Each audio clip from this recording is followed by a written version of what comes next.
Hello everyone, Daniel here from the Next Issue Podcast. On today's video, I'll be doing a spoiler-free review for the new series from Marvel Spotlight, Echo.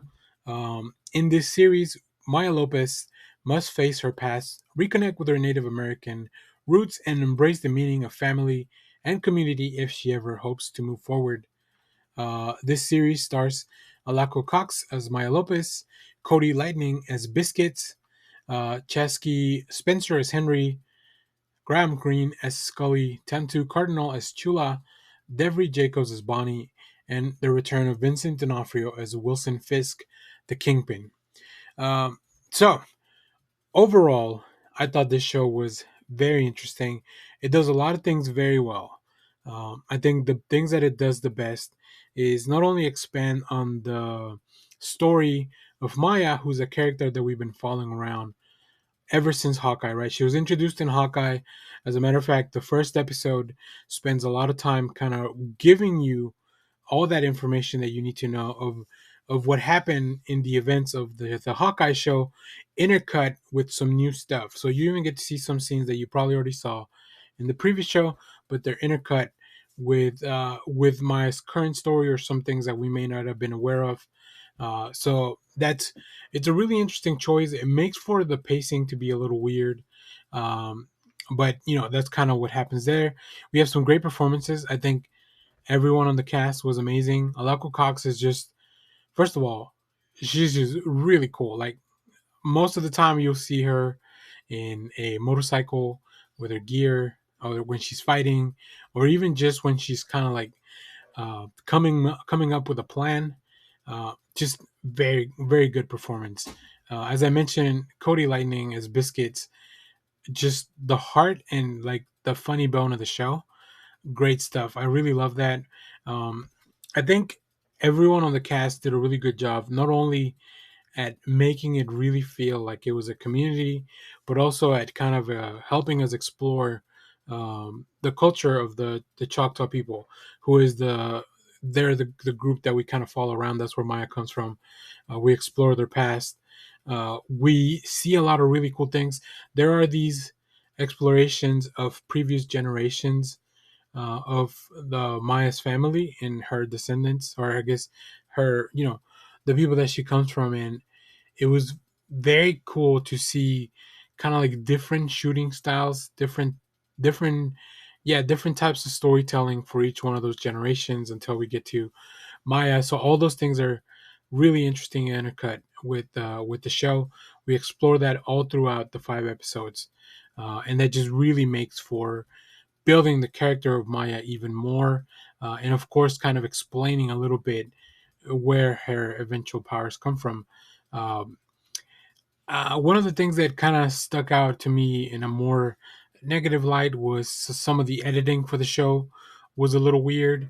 I feel like they would have a lot of these moments that really build a lot of tension, and it would be very quickly resolved.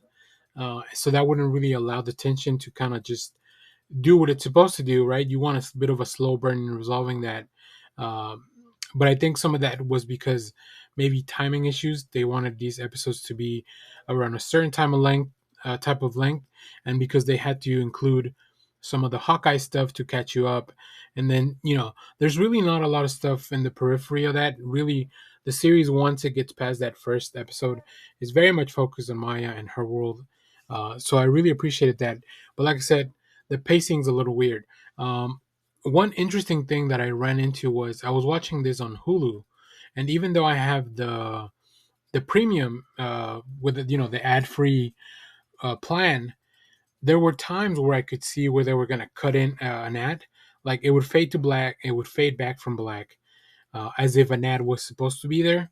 I asked some people around that watched it on Disney Plus. They told me they didn't run into that issue, so I compared uh, 2 episodes that have a scene where that happens, and on Disney Plus you don't get any of that stuff.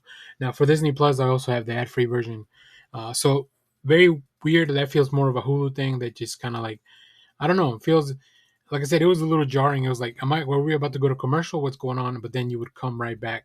That fade to black, fade in from black editing thing that they do. So, but that's not a thing on the show. That's just more of a heads up for review. If you have both services available, make sure to watch on Disney Plus.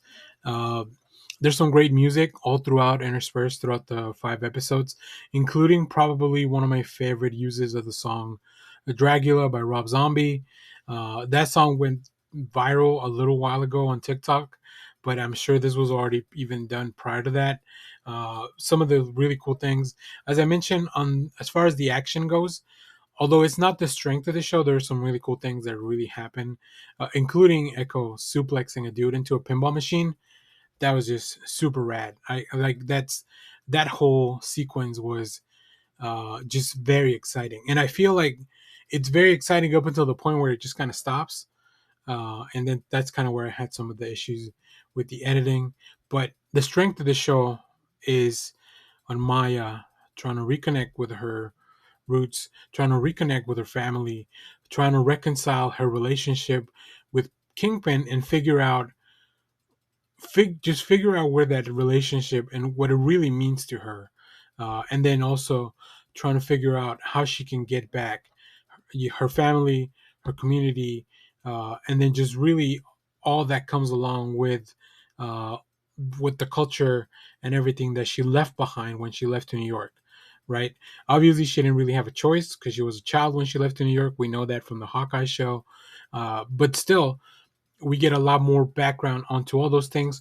We get to see little Maya a lot as well throughout the episode, so that's a lot of fun to kind of go back into history and see how she kind of grew up. Um, but yeah, overall, the show is quite enjoyable. It's a it's a very brisk watch compared to some of the other Marvel stuff. Like I said, most of the episodes are 35 to 45 minutes, and every episode I feel like has a very strong ending, which really makes you want to go check out the rest. Um, as far as the story goes, like I said, all the family stuff, all the exploration of the culture and Maya's powers and kind of how that where that comes from. I think it's very well done.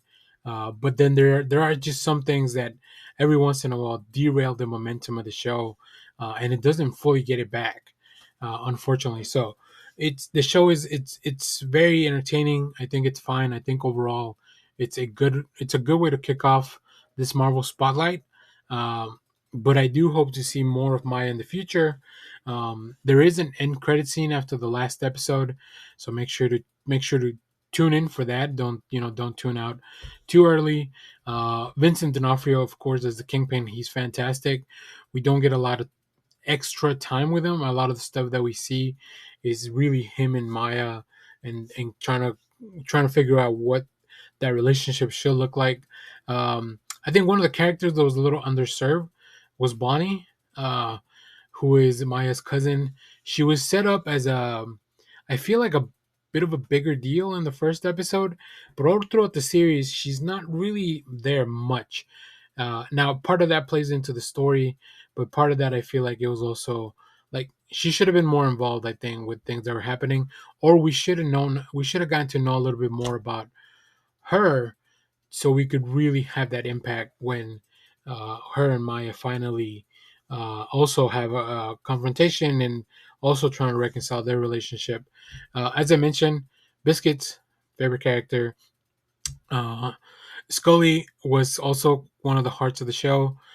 Chula, who is Maya's grandmother, of course, another amazing performance. The costuming for this show just gets better and better as the episodes get by, as we get more deep into the Choctaw culture and as we explore that further and further. It's really interesting because I'm only a few hours away, like geographically, from where the Choctaw Nation and their land is. So that was really cool to like kind of know the area. I've been through that area a couple of times, especially, and I've even been to one of the locations that's visited on the show. So, really, really interesting stuff. Um, I think Marvel has something good here in the character of Echo, and I hope that we see more of this character. We get to explore uh, her powers more. We get to explore her background even more because all that stuff was the most interesting stuff to me in the show.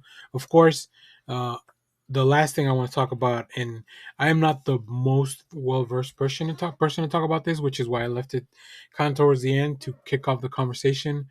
Of course, we know that Maya is a character who is deaf, but there's a lot of scenes that are just American Sign Language. Everything is captioned, uh, but they just happen, right? It's just like a normal. It's just a normal conversation between two characters. They don't do anything to embellish it. They don't do anything to kind of like um, make an edit or anything like that. I think sometimes some of these movies they don't approach that in the best way, but I feel like Marvel did a really good job uh, with getting people that know how to present this type of material the best, that know how to educate people on that the best.